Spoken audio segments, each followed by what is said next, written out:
busy past couple days in the garage here. So yesterday was Thanksgiving. I snuck out while everyone was cooking, pulled the 4.6 out of the Crown Vic to make room for the 6-liter that's going in. Very controversial, I know. Some more controversy. I am doing a manual swap with a 4Runner transmission in my Prado. This is a 96 Toyota Prado, which is a JDM spec Land Cruiser, but it does have all the suspension components of a 4Runner, including the 3.4 liter V6. This same vehicle was offered with some nice turbo diesel variants.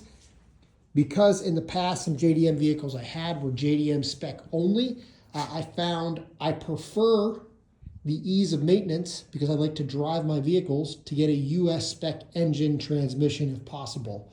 So that way, in the future, if I need parts, alternator, water pump, all these little things, I'm not trying to source them from Japan or Australia or some other country that has the same vehicle.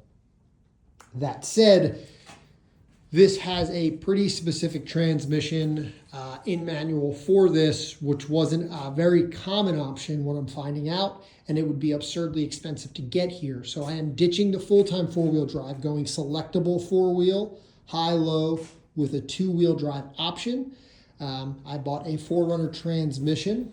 Today I just removed the exhaust, the drive shafts, the interior a bit, and did some preliminary measuring, and it seems like the transmission I bought will fit just perfect in there. I might have to get a different trans mount. I have to get the rear drive shaft lengthened. It's a little short, but the front drive shaft seems good. I'll get them both rebuilt and balanced either way.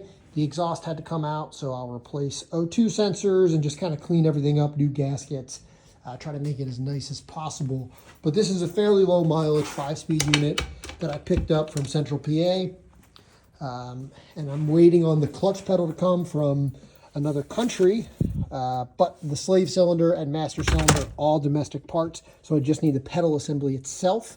So I got the center console to match the shifter position, and I also got the clutch pedal. Once that comes, that's pretty much all I need. So I wanted to get started before those parts came so I can get the drive shafts modified early, so that way when I was putting it back together, it could just be done and good. So if you have a Toyota Prado and you're interested in manual swapping or just interested in car projects in general, follow along on this build. It should be pretty interesting. I filmed 0 pulling these parts out, but it's pretty self-explanatory. It's some drive shafts, some exhaust, All right.